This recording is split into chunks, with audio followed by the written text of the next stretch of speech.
Hari ini topiknya tentang Allah punya takdir, kita punya doa. Siapa yang hari ini merasa takdirnya lagi tidak baik-baik saja? Ada? Ada apa? Iya. Siapa yang hari ini merasa takdirnya sedang tidak baik-baik saja? Ada? Apa Bu? Lagi ada masalah apa Ibu? Putus cinta? Ada yang putus cinta?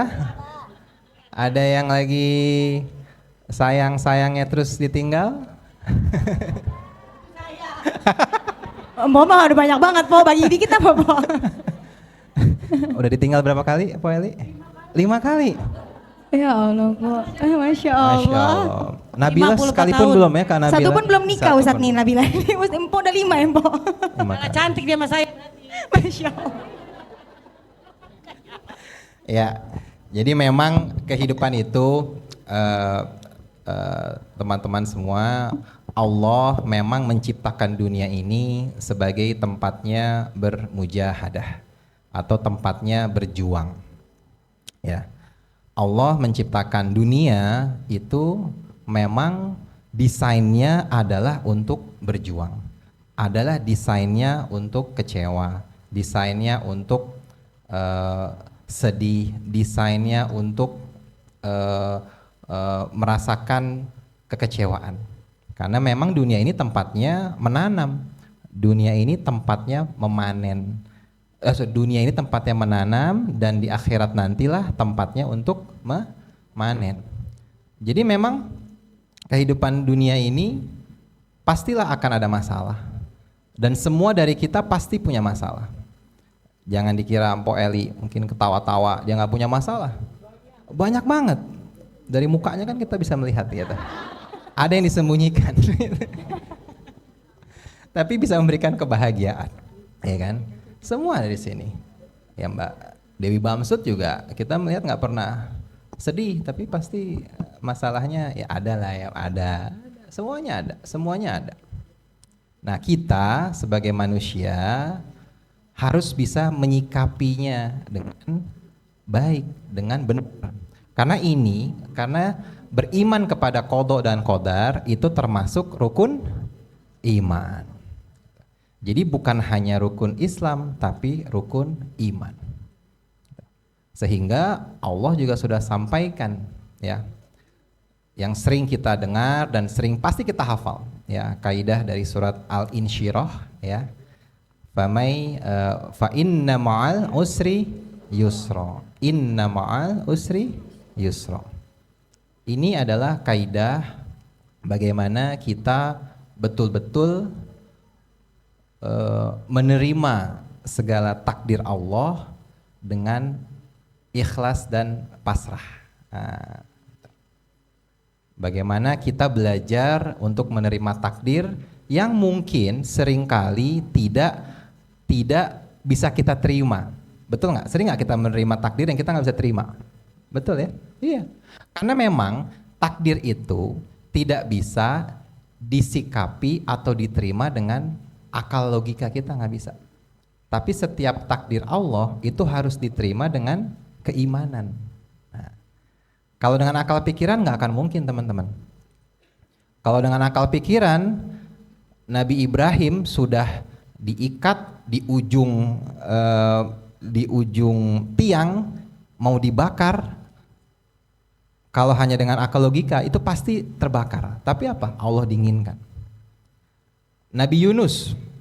Nabiullah Yunus, bayangkan, di dalam 3 kegelapan yang tidak pernah dialami oleh manusia sebelumnya. Kegelapan di dalam perut ikan paus, kegelapan di dalam dasar samudra, dan kegelapan di dalam pekatnya malam. Bayangkan. Tapi Nabiullah Yunus berdoa, yang doa ini juga sangat powerful, yang ini bisa mengeluarkan kita dari segala macam kegelapan dunia. Apa doanya? La ilaha illa anta subhanaka inni kuntu minaz zalimin gitu. Ya. Jadi memang hidup ini pasti ada masalah, pasti. Dan kita akan biasanya diuji oleh sesuatu yang kita cintai, sesuatu yang paling dekat dengan kita. sesuatu yang kita paling merasa gue harusnya nggak mungkin nih Allah akan nguji di sini. Allah pasti akan nguji di situ. Baik itu anak, baik itu istri, baik itu suami. Ya, udah pada punya suami di sini? Belum ya. Belum pasti ya. Oh belum lagi.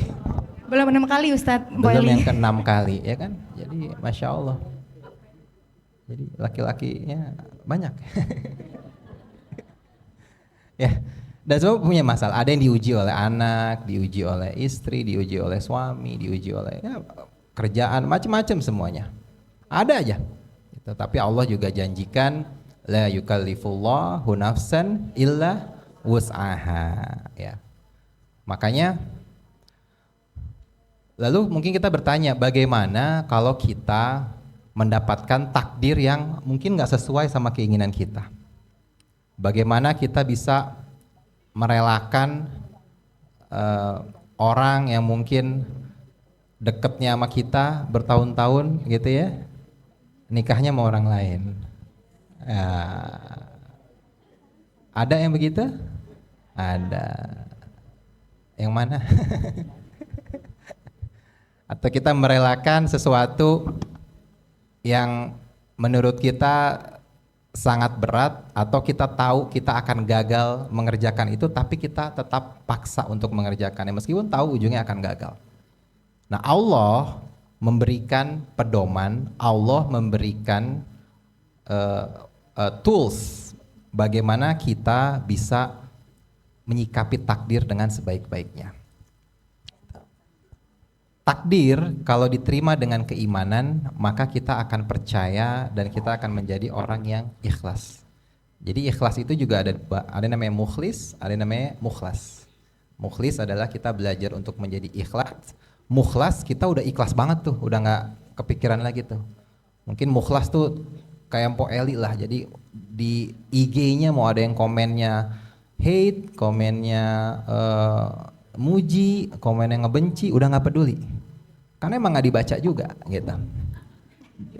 Oh dibaca ya. Saya baca, tapi kalau ikhlas harus diiringi dengan kesabaran. Nah, iya makanya 5 kali menikah tuh. Jadi sabar banget. Jadi harus kita ini menyikapinya dengan keikhlasan. Gitu. Ya kan? Saat kita ikhlas, saat kita menerima takdir dengan benar, dan mungkin seringkali ada takdir yang tidak kita inginkan. Nah, apa yang Allah perintahkan kepada kita untuk kita lakukan, yaitu berdoa.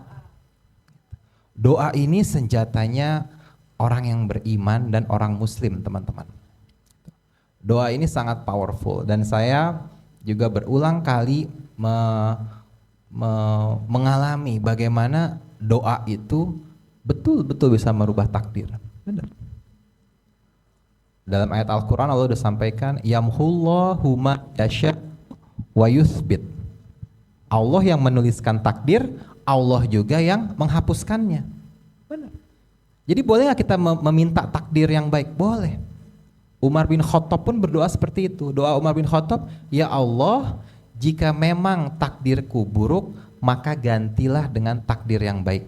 Karena aku tidak pantas untuk mendapatkan takdir yang buruk. Bayang. Itu doa, boleh. Boleh nggak berdoa seperti itu? Boleh. Boleh. Doa itu bisa merubah takdir? Ya, melalui doa Allah yang merubah takdir. Tapi perantaranya adalah doa. Bagaimana mungkin Allah menyuruh kita nih, ud'uni astajib lakum. Berarti kalau kita melihat dari ayat ini, Allah katakan ud'uni astajib lakum. Berdoalah kepadaku, maka niscaya akan aku kabulkan. Berarti semua doa kita itu pasti dikabulkan sebetulnya.